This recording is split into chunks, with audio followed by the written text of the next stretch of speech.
ሰላም ጤና ይስጥልኝ የተከበራችሁ የጋፋት ኒውስ ቤተሰቦቻችን የመጋቢት 23 ዕለተ ረቡዕ የአመሻሽ የተለያዩ ዓለም አቀፍ ዜናዎችን ይዘን ወደ እናንተ የምንደርስበት ሰዓት ላይ ደርሰናል። በቀዳሚነት ከያዝናቸው ጉዳዮች ውስጥ እንግሊዝ በመካከለኛው ምስራቅ የተለኮሰውን ጦርነት በሩቁ አልሳተፍም ስለማለቷ፣ ኔቶ በዚህ በመካከለኛው ምስራቅ ጦርነት አቅመቢስ መሆኑን ተከትሎ በርካታ የሆነ ድጋፍ የምትሰጠው አሜሪካ ከዚህ ድርጅት ለመውጣት ስለማሰቧ፣ አሜሪካውያኑ ጦርነት ሰልችቶናል፣ አሜሪካን ዋጋ እያስከፈለ ነው ብለው በሚሊዮኖች ስለመውጣታቸውና ሌሎች የተለያዩ ዓለም አቀፋዊ ጉዳዮችን ወደ እናንተ እናደርሳለን። አብራችሁን ቆዩ። በቀዳሚነት ወደምንመለከተው ጉዳይ እናመራለን። በኢራን ጦርነት የመሳተፍ እቅድ እንደሌላቸው ሲናገሩ የቆዩት የዩናይትድ ኪንግደም ጠቅላይ ሚኒስትር ኬር ስታመር ምንም ጫጫታ ቢኖር አቋሜን አልቀይርም ሲሉ እንቅጩን ለአሜሪካ ነግረዋታል። የዩናይትድ ኪንግደም የረጅም ጊዜ ብሔራዊ ጥቅም ማስጠበቅ ከአውሮፓ አገሮችና ከአውሮፓ ሕብረት ጋር የጠበቀ ግንኙነት መኖር እንደሚጠይቅ ይበልጥ ግልጽ እየሆነ መምጣቱን ጠቅላይ ሚኒስትሩ ተናግረዋል። ስታመር የኢራን ጦርነትን በተመለከተ ዛሬ ረቡዕ በሰጡት ጋዜጣዊ መግለጫ ከአሜሪካ ፕሬዝዳንት ዶናልድ ትራምፕ ጋር ግንኙነታቸው እየሻከረ በመሆኑ ከአውሮፓ ጋር ያላቸውን ትስስር እያጠበቁ እንደሆኑም ተጠይቀዋል። ጠቅላይ ሚኒስትሩ ከአውሮፓና ከአሜሪካ እንደማይመርጡ በመግለጽ ምላሽ ሰጥተዋል። ከአሜሪካና ከአውሮፓ ጋር ጠንካራ ግንኙነት እንዲኖረን ማድረግ ለኛ ጠቃሚ ይመስለኛልም ብለዋል። መከላከያና ደህንነት፣ የኢነርጂ ልቀት እንዲሁም ኢኮኖሚን በተመለከተ ግን ከአውሮፓ ጋር ጠንካራ ግንኙነት ያስፈልገናል ሲሉም ተናግረዋል። በአውሮፓ የሚደረግ ጠንካራ ትብብር ከአሜሪካ ጋር ያለን ግንኙነት እንደሚያግዝም አክለዋል። ጠቅላይ ሚኒስትር ስታመር በኢራን ጦርነት ላለመሳተፍ በመወሰናቸው ከፍተኛ ጫናም እንደደረሰባቸው በጋዜጣዊ መግለጫው ወቅት ሳይደብቁም ተናግረዋል። ኢራን ጦርነትን ከመቀላቀል ጋር በተያያዘ አቋሜን እንድቀይር ቀላል የማይባል ጫናም ደርሶብኛል፣ በጦርነቱ ላይ አቋሜን አልቀይርም ሲሉም በድጋሚ ተናግረዋል። ጫናው ምንም ይሁን ምንም፣ ጫጫታው ምንም ቢሆን እኔ የብሪታንያ ጠቅላይ ሚኒስትር ነኝ፣ ብሔራዊ ጥቅማችንን መሰረት በማድረግ መንቀሳቀስ አለብኝ ሲሉም ለጋዜጠኞች እንቅጭና ቁርጥ ያለ ምላሻቸውን ሰጥተዋል። በዚህ የለንደን አቋም ያልተደሰቱ ፕሬዝዳንት ትራምፕ ማክሰኞ ዕለት በትሩዝ ሶሻል ማህበራዊ ሚዲያ ገጻቸው ላይ ባሰፈሩት ጽሑፍ ዩናይትድ ኪንግደምን ጨምሮ ለአጋር አገራት መልእክታቸውን አስተላልፈዋል። እንዴት ለራሳችሁ መዋጋት እንዳለባችሁ መማር መጀመር አለባችሁ። ካሁን በኋላ አሜሪካ ለማገዝ አትደርስላችሁም ሲሉም ቆይ ነግበኔ ሲሉ ተደምጠዋል። በሁለተኛነት ወደ ተመለከትነው ጉዳይ እናመራለን። ከአሜሪካ ጋር የተያዘ ጉዳይ ነው። አሜሪካ የሰሜን ቃል ኪዳን ጦር አባል ሀገራት ድርጅትን ኔቶን ላለመቀላቀል ወይም ደግሞ ከኔቶ አባልነት ለመውጣት እያሰበች መሆኑን የተገለጸው ትራምፕ አሜሪካን ከኔቶ የማስወጣት ጉዳይም አጥብቀው እያሰቡበት መሆኑን ነው በነጩ ቤተ መንግስት ዙሪያ ያሉ ግለሰቦች እየተናገሩ ያሉት። ፕሬዝዳንት ዶናልድ ትራምፕ በሰሜን አትላንቲክ ጦር ቃል ኪዳን ድርጅት ኔቶ በኢራን ጦርነት እገዛ እንዲደረግላቸው ያቀረቡለትን ጥሪ ባለመቀበሉ አሜሪካ ከወታደራዊ ጥምረት ማስወጣት አጥብቀው እያሰቡበት እንደሆነ ለብሪታንያ ጋዜጣ ዘ ቴሌግራፍ ተናግረዋል።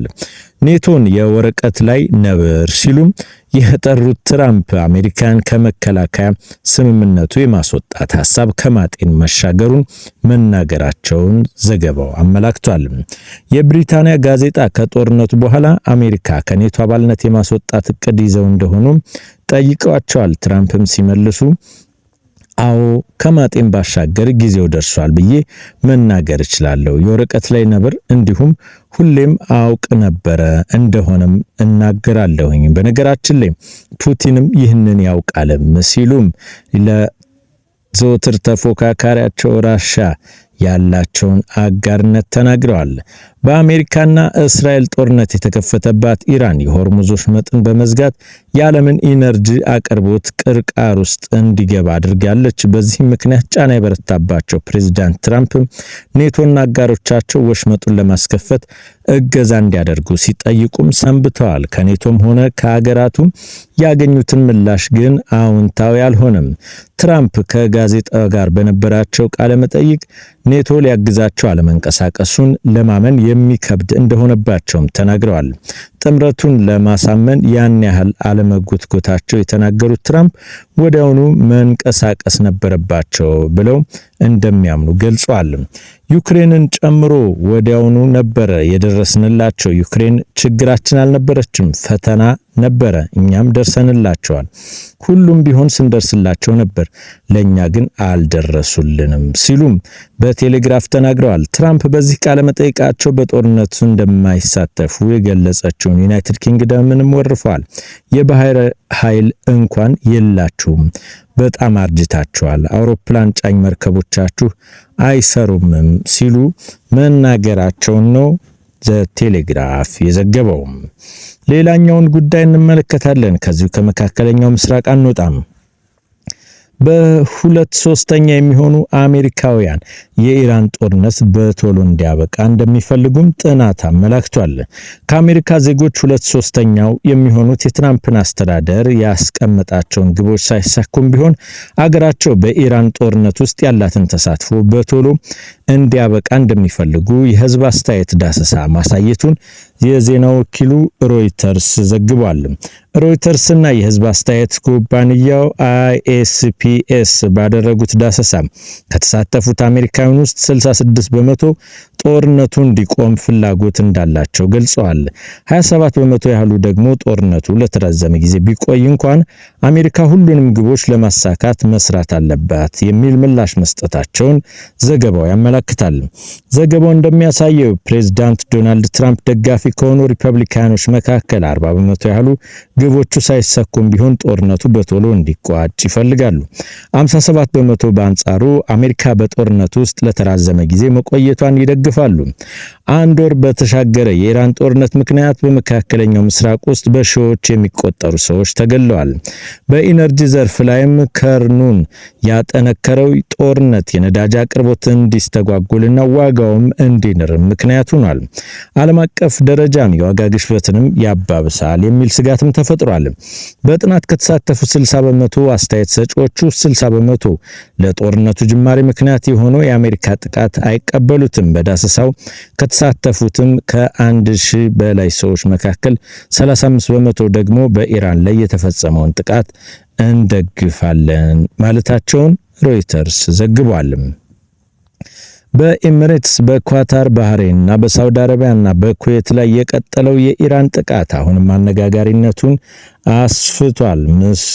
መግለጫው እንደሚያመላክተው ከሆነ በተጠቀሱት ሀገራት በእስራኤልና በአሜሪካ ጥቃት ስር የምትገኘውን ኢራን ወደ እስራኤል ከምትተኩሳቸው ሚሳይሎች በተጨማሪ በባህረ ሰላጤው ሀገራት ላይ በአጸፋ የምትወስደው እርምጃም ቀጥሏል።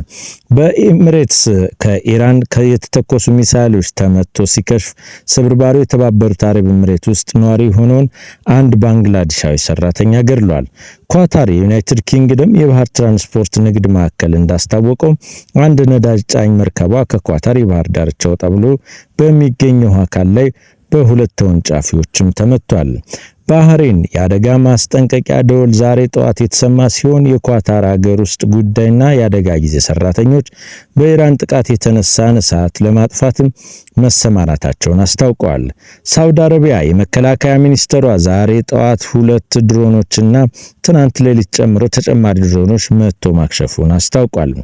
ኩዌት የሀገሪቱ ሲቪል አቪዬሽን ባለስልጣን እንዳለው በዋና ከተማው ባለው ዓለም አቀፍ አውሮፕላን ማረፊያ ውስጥ የሚገኝ የነዳጅ ማከማቻ በኢራን ድሮኖች ኢላማ መደረጋቸውን አሳውቋል።